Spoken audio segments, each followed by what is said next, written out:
Hi, you're awesome. I'm Jacqueline.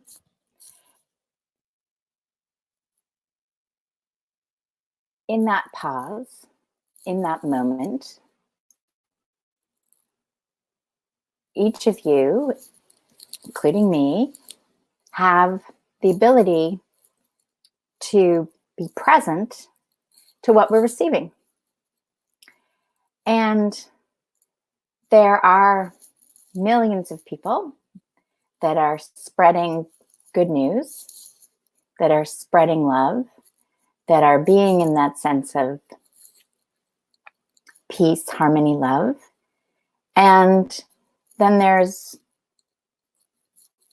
millions of people over there that are spreading fear. And this story is irrelevant about which is so-called right. It really is about each of our experiences. Because each of us is experiencing something in this body. Your body, my body. If you notice that you're feeling constricted or you're busy washing your hands 50 times and it's gone from being mindful to washing to like almost obsessive compulsive washing, it's how is that affecting you? It's, are you being cautious because you're guided to be cautious? Are you like internally being guided to say, whoa, stay away from that person? Because your inner guidance will know what's going on around you and what needs to happen. Or are you externally feeling cautious because other people have told you to be cautious? Neither is right or wrong because it's your experience. I was having a conversation with someone the other day, and they were saying, some of these people that are still congregating in groups, it's beyond their comprehension. And I said, well, is it possible that they feel completely differently? They're at peace with what's other people are experiencing completely differently.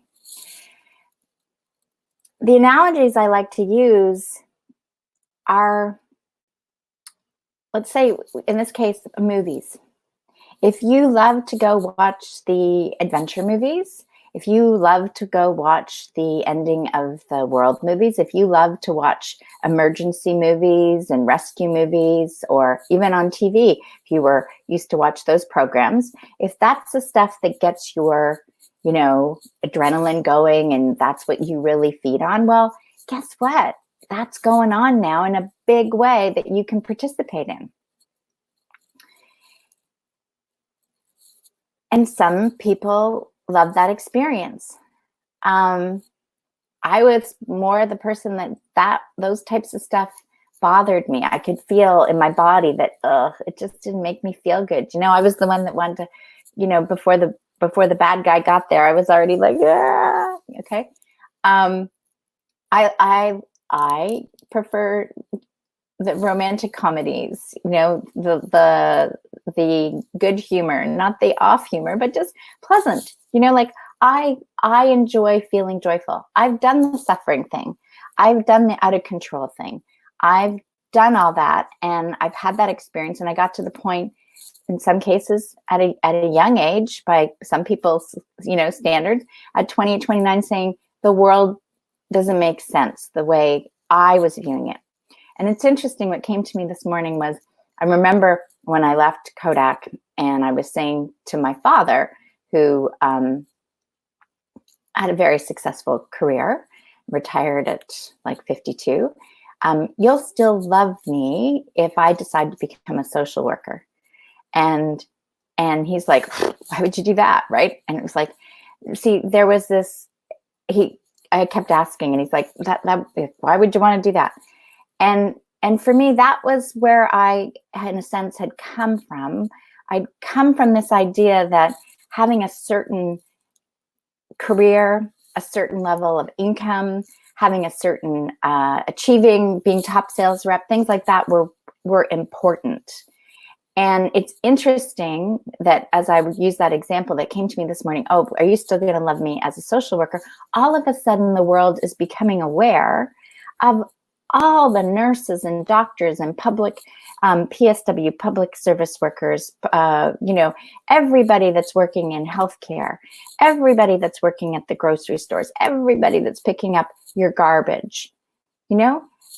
It's like they're the essential people.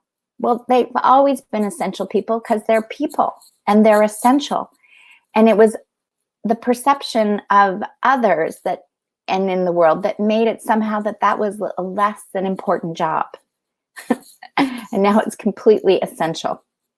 It's completely those that we're thanking. If you saw Some Good News, if you saw that episode, I posted it. It was great. I mean, when they showed the good news of all the acknowledgement that was going on for the healthcare workers, people applauding everywhere, the flashing of the lights. I mean, these people have been doing their job for decades, years, and now we're recognizing them, right? It's like we're starting to recognize ourselves. And when we recognize ourselves, we start to come more in here because our heart's open and we can become more compassionate. And we realize this love broadcast, this idea that all there is love, that love is the greatest commandment, that grace is upon us, is actually a presence that always existed. Yet there's this other secondary broadcast that wants to lure you away. Are there things that can happen to you? Most definitely. Are we going to die? All of us are going to die. We actually just died to the last moment. We died to yesterday. The real gift of life is in the moment. And each of us can choose to have whatever experience we want in that moment. So are there actors, for instance, that have loved to play those movies, and extras that have done the dying scenes, and, whether it's in Braveheart or I'm thinking of some of the Holocaust movies, people have played roles that have been just catastrophic. And I know everybody feels that this is all, but this is real life. This isn't a movie.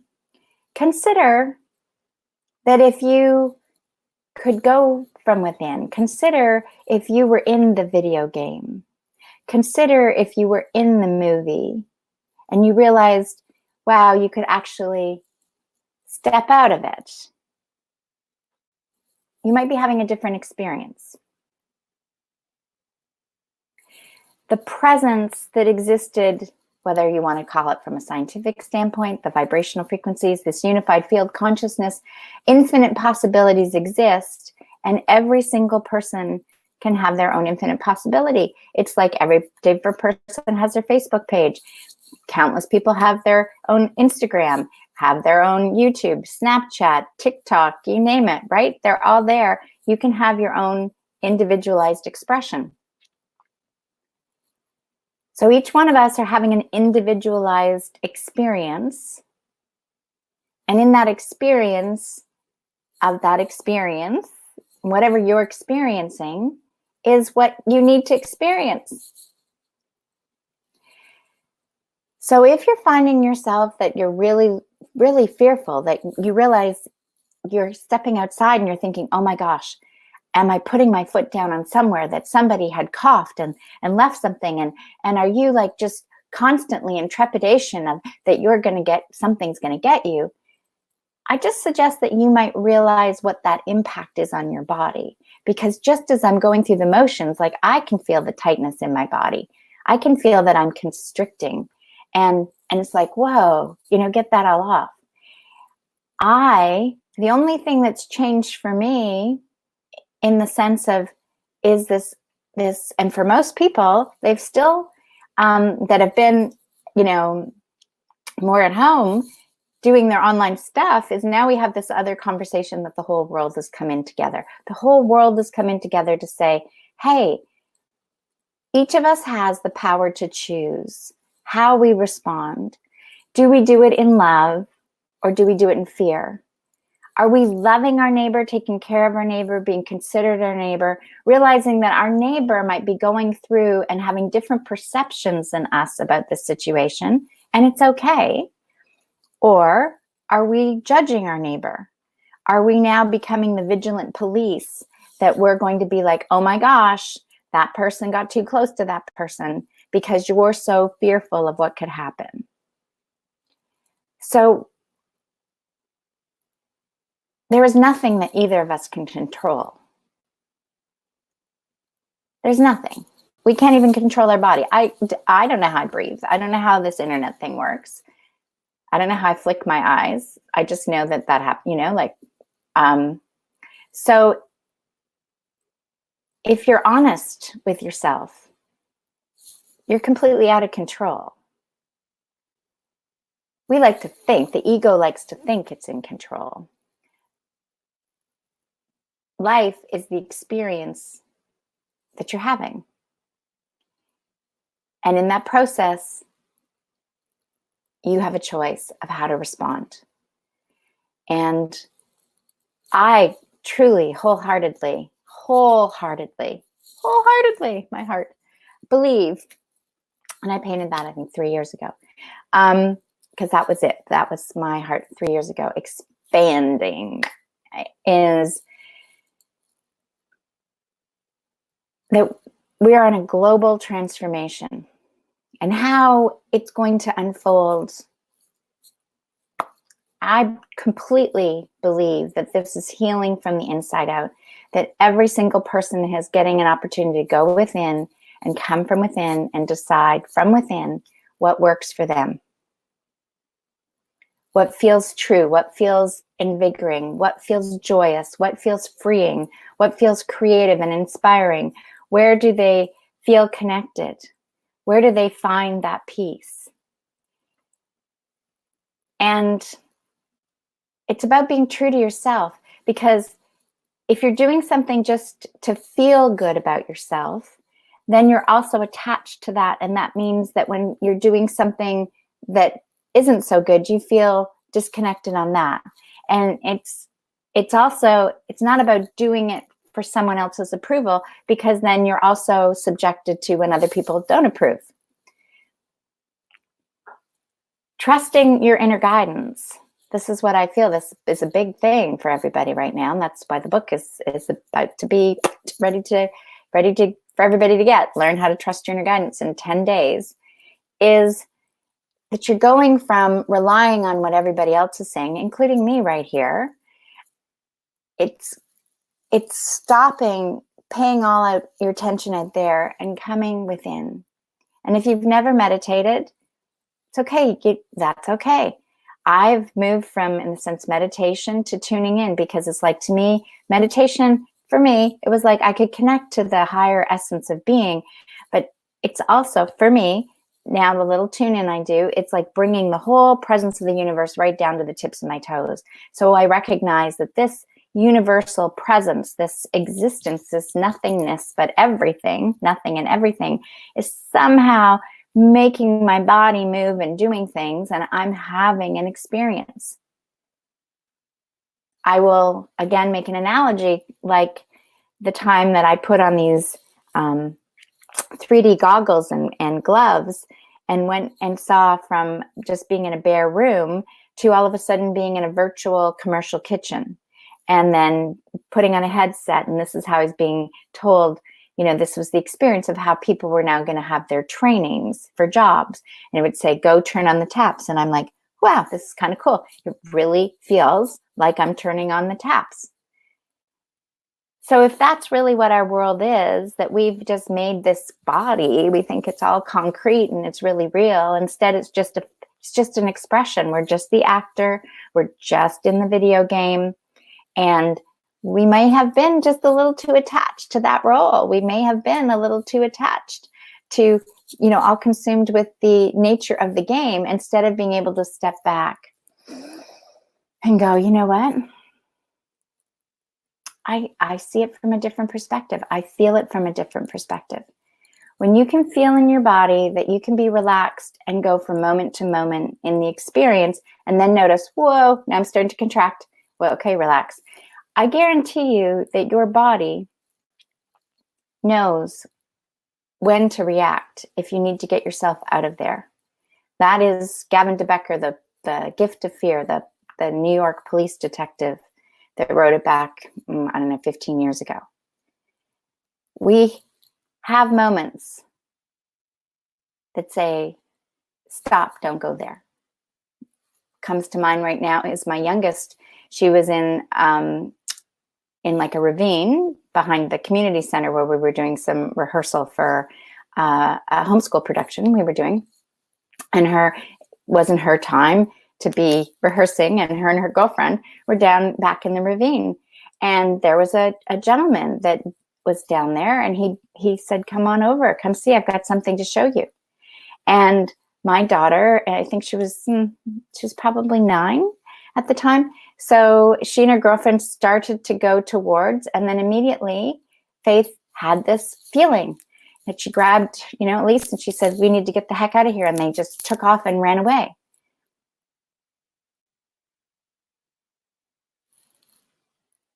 That's what I encourage my kids to learn, to trust what they felt.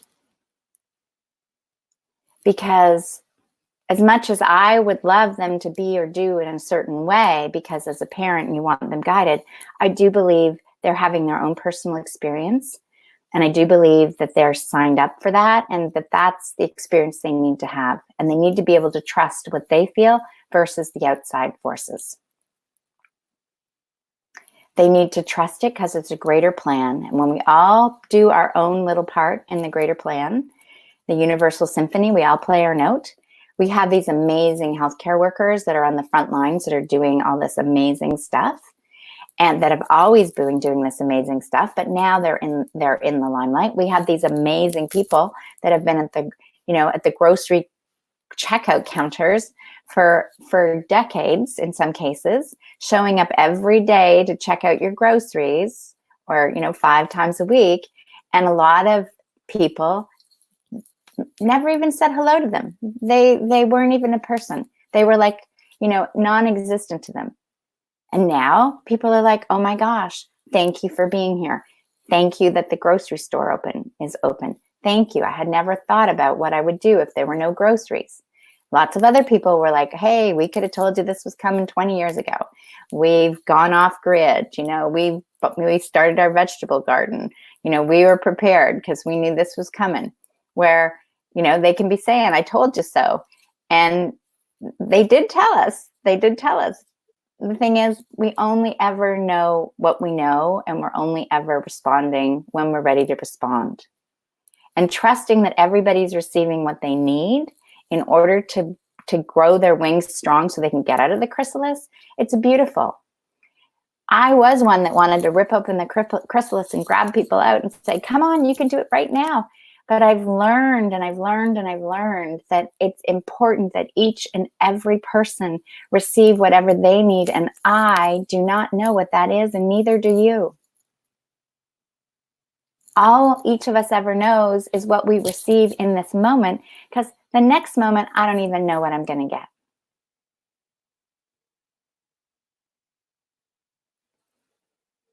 When Eckhart Tolle wrote The Power of Now, it was about the now.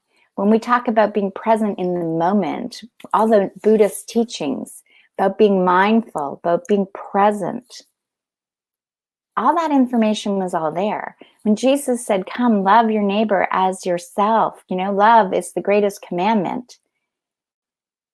He was talking about loving you, being love, all that information was always there.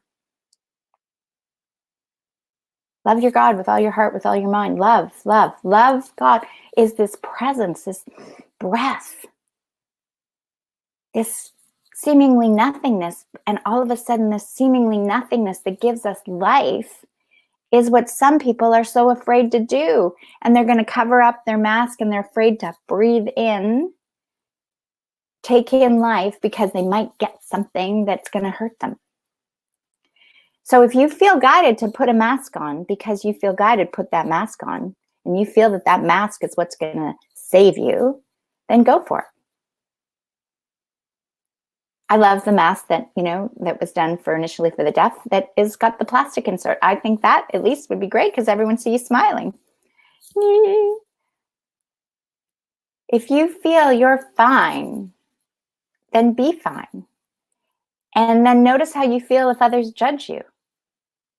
And then notice if you're one of those people that's judging everybody else. Do you actually know 100% that your judgment is correct? Because truthfully, all the conversation about what's going on, so much of it is, if you really listen, it's a bunch of speculation. It's a bunch of speculation that's becoming a reality for many. So those of us that are talking about love and hearts opening and transformation and healing from the inside out, you can tune into that broadcast also. You can tune in there and you can start to listen and let that feed your soul and see what happens there. You can go back to the other one. You can go back and forth. I did that too. That's the chrysalis part. You go, ooh, that sounds good. Ooh, no, over here. Ooh, ooh, ooh. It's your experience. And whatever your experience is, it's fine. And let us just appreciate and accept that every single person all over this planet can have their own experience. Everything is different. The only common ingredient is we're really starting to be present to that everyone has come within and being silent and seeing life differently.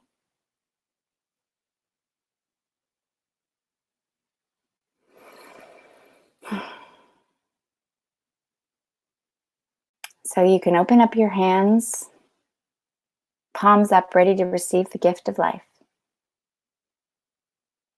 Just think of something happy, something that really brings you joy.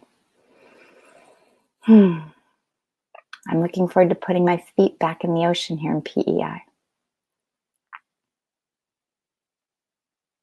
I'm looking forward to just being right now.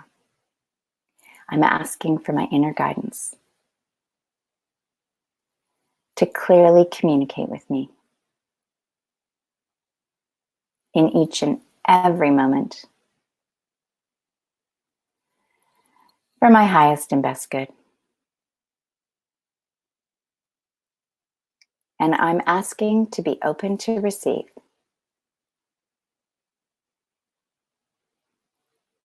this clear communication in each and every moment for my highest and best good.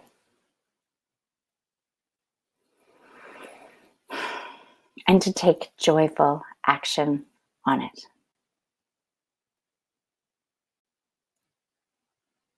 Thank you.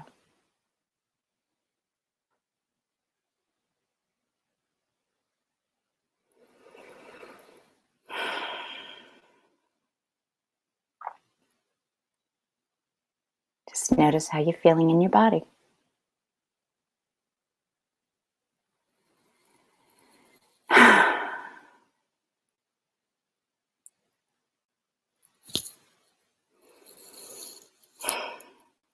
Enjoy your day. I love you.